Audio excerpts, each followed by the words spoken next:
Hey everybody, welcome back to the channel. If you would first like and subscribe, I sure would appreciate it. But I'm going to start a new series. I haven't kept up with my YouTube so much, but I've been bass fishing, tournament fishing for probably 15 years now, and there's just a lot of things I've learned over that time, and I've been really successful. I want to be able to share some of that knowledge, so I'm going to start a new series of baits that are guaranteed to work. I mean, it's that easy. I'm not going to show you any JDM Japanese stuff that's really difficult, hard to get, super expensive. I'm going to be showing you baits that I know I've really concentrated down my tackle, especially this year, to things that really work for me. And I think things will also work for you. And if you have any comments about it, that you've tried it, or maybe different options that people might like, put them down in the comments below and maybe we can all talk about it, because I mean, this is all a learning thing for all of us. I'm not on tour with MLF, but I can only show things that have worked for me. So I'm a jig person for sure. Jigs, they get a little bit bigger bite usually than some other things. Like let's say shaky head versus jig, you're going to get a bigger bite on a jig, and that's why we throw them.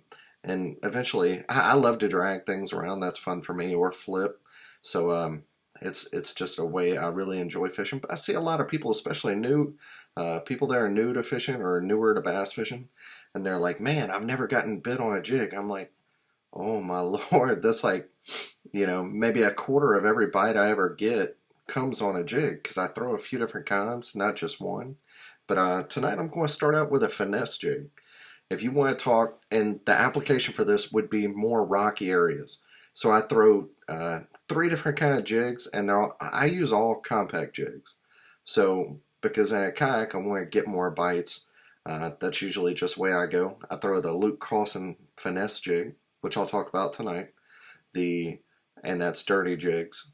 I'm not sponsored by Dirty Jigs. I just happen to really like their jigs. And I like the consistent colors over all the different types of jigs. The Scott Canterbury flipping jig, that would be more for grass. I'll talk about that another time. And also the Luke Clawson compact pitching jig, which would be more a vertical approach. Finesse jig, you can throw it vertically and flip it. If you watch a lot of Gerald Swindle's stuff, he throws a lot of a 3/8 ounce ball jig. That's a lot of what he does. But since I have three different ones, the application I usually use for a finesse jig with a ball head, you can see it right there. It's ball, and it's got a recessed line tie, so that kind of keeps your knot a little bit protected. I use the knot I use for fluoro is I use the double San Diego jam, and you can look, I might show that later, but you can go on Bradley Hallman's page. He has a great video on the double San Diego jam, and it's just, there's a lot of great knots out there. That's just one that I like, and it works really good for me. I don't have any issues. I guess the only negative to it is you do use a lot of line, so maybe a little bit more than like a regular fisherman's knot or something else, but there you go. So a finesse jig, and really my jig rod, I have a 7'3", medium heavy. A heavy would also be okay. And finesse jig, I've thrown it before on a 7-foot medium, but I use that 7'3" medium heavy. I do that because I can use it more for all around jig fishing. It works for me. A heavy would also be good as well. There's no wrong there, no matter which way you go. I have a favorite Emperor. That's the rod that I use. There's a few different rod companies that I like. That's just one that I have, and it's a great rod. So other than not having a hook keeper, I hate that about it. But kind of in the where it cinches down, it does have one that you can put your hook into, so it's okay. And you can buy those aftermarket too and put on your rod. But so the Luke Clawson compact finesse jig, and there's some other good ones out there. I think it's Jewel who makes the Gerald Swindle version. That's good. I've used that as well. But it's more of and you can see them here, it's kind of like that spider kind of deal where it has the, the skirt is cut. It's kind of got that flared out part at the top, and then it's got kind of a shorter bottom down there. So a couple of things I do here, and you can see it on this one. So I'll move to the side, and you can see how number one, I've cut that the weed guard down just a little bit. I really want it to where it just goes over the hook. If you have too much, and a good jig, here's how you know. if you have too big of a gap, I'll move that right there. If you have too big a gap in between your weed guard and your hook, it tends to get hung up more. So I cut down my weed guard just a little bit, and you can see, I'll show you a full one. There's a difference. This is a full one. So you can see it's straight. It goes out a little bit further. So I didn't have to cut it down too much because dirty jigs, they really are just, you know, top shelf jigs. They're not hand tied. It does have a silicone where the skirt is stuck on there rather than being hand tied. But hand tied jigs usually cost a little bit more. But, you know, I mean, you can sharpen up your hook. Do you really need a hand tied? It's nice to have. You might lose some skirt material, but really with dirty jigs, it's not an issue. Again, I'm not sponsored by them. It's just the one I choose to use. I really like that recessed line tie as well. And you can see that. Kind of protects your knot a little bit better. So I'll start with colors now. Since I've talked about the, well, first I've talked about the rod, 7'3" medium heavy. Favorite Emperor. It's a little bit heavier of a rod, I guess, so it's kind of that medium heavy plus in between medium heavy and heavy. So it's kind of in between. It's good all around jig rod. And I use 17 pound fluoro. I use Seaguar Invis-X. I use Seaguar Invis-X for everything. I just do. I like it. I have a lot of faith in it. I've used it pretty much since 2013, I think. Almost all the time. I've tried some other ones. Sunline's great as well. Gamma. There's some good ones out there. Tatsu. I mean, not Tatsu, but the Abrasic Sunline. I mean, Seaguar Abrasic. That would be really good too if you want to flip. I just happen to use Sunline and Invis-X. That's what works for me. I buy it in bulk spools, so it makes it a little bit cheaper. Alright, so I'll show you my colors. And I'll show you my trailers. So I use, in the winter, and this is just what I use, the area I fish. This is what worked for me. Number one, if the water is below 60 degrees, really, let's say pre-spawn, like if the water is cold, orange. It's got to have orange. I've been with me and a buddy. We're fishing on Lake Mitchell on the Coosa River one time. He was throwing green pumpkin orange, and I was throwing green pumpkin blue, and he got bit 3-1. Ever since then, whenever the water is cold, it's got to have orange on it for me. It just is. And I'll show you the trailer. I'll show trailers afterwards. Now I'll show you why I use them. Second is black and blue. So if the water's a little bit dirtier, even in the winter or any time of the year, if the water's a little bit dirtier, I go to the black and blue.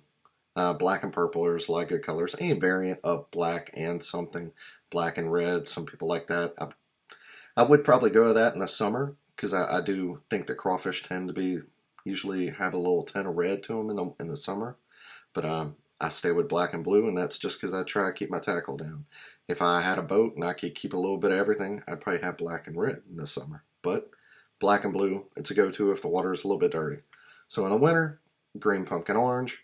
Water's a little bit dirty any time of the year, I'm going black and blue. Now my other color, if it's not in the winter, I use either the go-to or Scott Canterbury, the Canterbury Craw. It's like the same. What it is, these two colors are green pumpkin brown. The Canterbury Craw has green pumpkin brown and blue, like some blue flake in it. That's the only reason that works really good around here. And I enjoy that color. It works good. I think especially whenever you have brim beds in the summer, and whenever the brim are, whenever they're spawning, that little bit of blue in there probably helps. But you can just do that with a trailer too.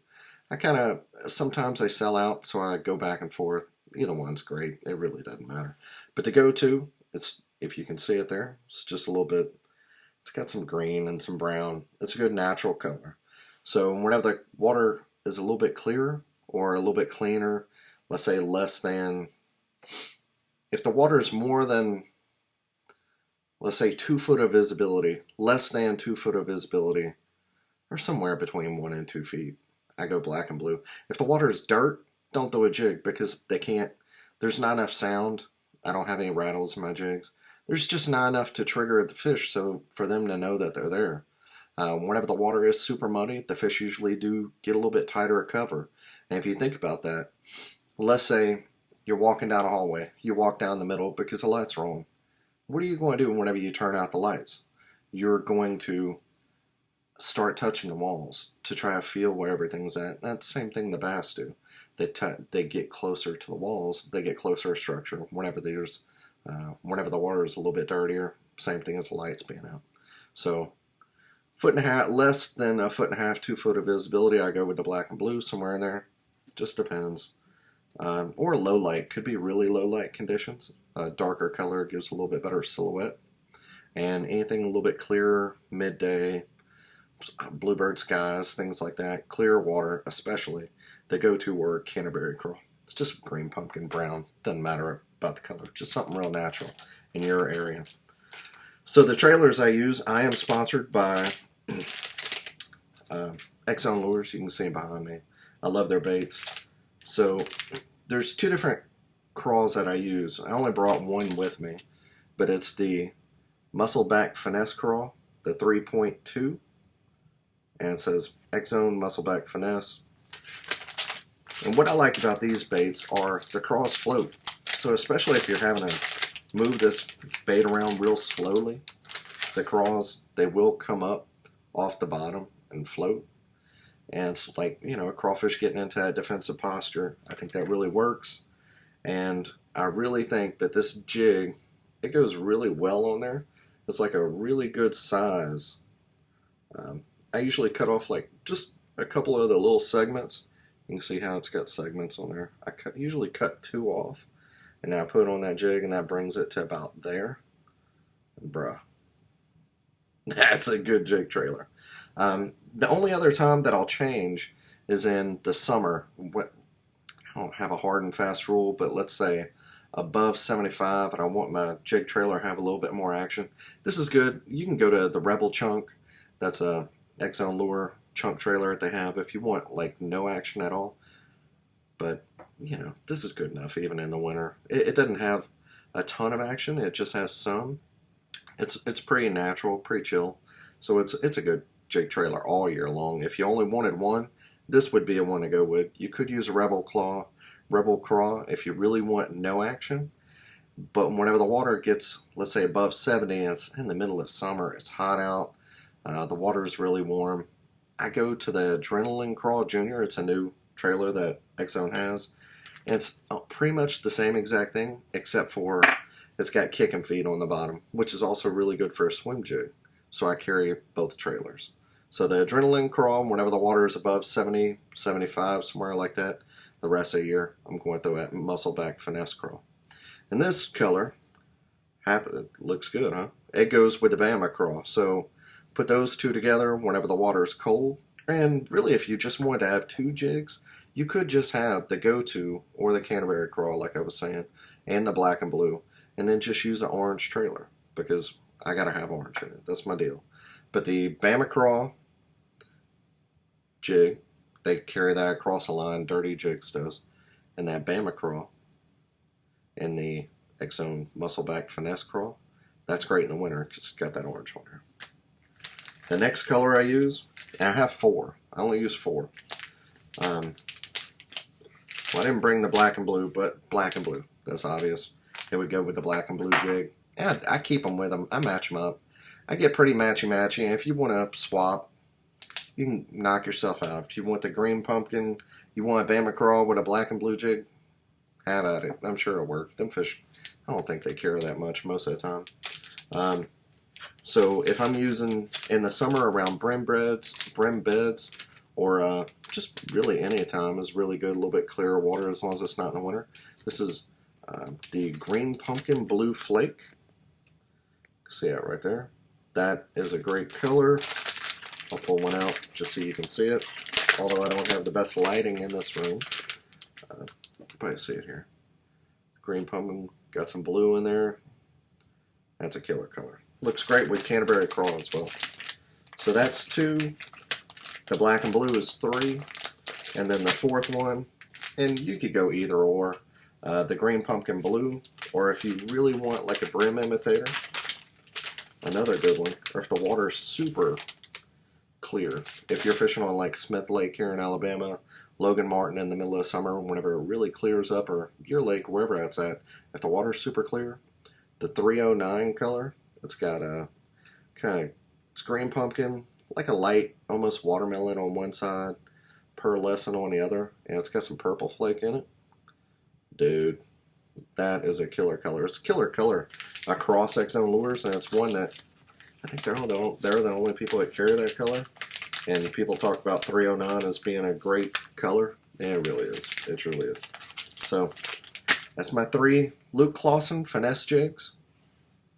And the 4 different colors I throw in the Muscleback Finesse Craw. And so if we're talking about retrieve and where I'm going to throw this, I said I throw it on 17-pound line, so that means that you can pretty much throw it anywhere. If you want to throw it, it's heavy enough line to where you can still cast it a long way. 20 usually slows you down a little bit more. I use a whole spool of finesse. I don't go braid to finesse, braid to fluoro, although you could. But so you can either cast it out, and the 3/8, that's another thing. You could carry a second size jig and go to a 1/2 ounce if you were, let's say, deeper than 12 foot. I used a casting jig in that case, so I wouldn't necessarily use my finesse jig in that situation. If the water's over 12 feet, I would just stay with my casting jig. That's or a football jig whenever I'm throwing deeper. So I don't carry a second size, but if you want to carry a 1/2 ounce, that would make a lot of, that would make sense too. Or if you want more of a reaction bite, some professionals, they prefer a heavier jig because it gets down further. I find that I get more bites with that little bit slower fall rate of the 3/8, and that's why I go with that. As kayak anglers, we can't just look for reaction strikes really, really fast. We have to slow down and kind of pick area apart, usually a little bit more than what a pro does. They can just go, go, go all the time. So they're drop, drop, drop. They're moving quicker. Us, we have to move a little bit slower. So that's the jig that I use, 17-pound line, medium heavy to heavy rod, 7.3. And you can really throw it anywhere, the finesse jig. So if let's say I'm going to more of a rocky lake, if I'm going to a grass lake, I'm going to use a different jig. So this would be good like any kind of rock, docks. It's actually with a ball head, it skips really well. So around docks, skipping under docks. If you're coming down bluff walls, it works great for that. Just kind of letting it glide and stripping out line as it falls and just looking at your bait as it goes down. Just looking for a tick on your line. Bluff walls, it's really good. Just any kind of structure. Yeah, just any kind of hard structure. It wouldn't be the best for, if I were going for wood, I would throw more of a flipping jig. I mean, a lot of docks are made out of wood. But yeah, around docks, I would probably either a flipping jig or the finesse jig. Both those are good. If I'm going to a place like Logan Martin, like I said, I would probably stick with the finesse jig. So yeah, more rocky lakes. Just think that. More hard cover, not grass. It's just hard structure. That's what you're looking with, more of that ball-headed finesse jig. Because it's easy to come over stuff. So you're thinking more about more about rocky, kind of hard stuff, rip-rap, things like that. It'd be great for that as well. So there you go. That's my first bait of this series, is the Dirty Jigs Luke Clawson Finesse Jig.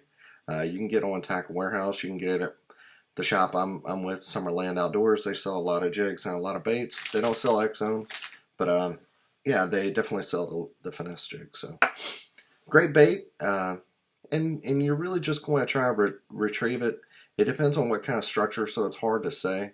But and you're just listening to a fish. If it's no clouds in the sky, bluebird day, and it's just really, really, just a tough day out, slow down. And if it's you got a little bit of wind on the water, you got a little bit of current, things are happening, things are moving, and fish are active, then you can move your bait a little bit faster, and that's just a good, hard, fast, kind of across the board. If things are tough, slow down. If the fish are biting pretty good, you can speed up a little bit more, cover a little bit more water. So there you go. If you have any questions, please feel free. Find me on any of my social media, Daniel Perry Fishing, Instagram or Facebook, Daniel Perry, and listen to a podcast, Paddle and Fin. We're going every other Tuesday night with the new fantasy show. So get signed up for fantasy. And yeah, if you have any questions, please let me know down in the comments. I appreciate y'all watching. Thanks.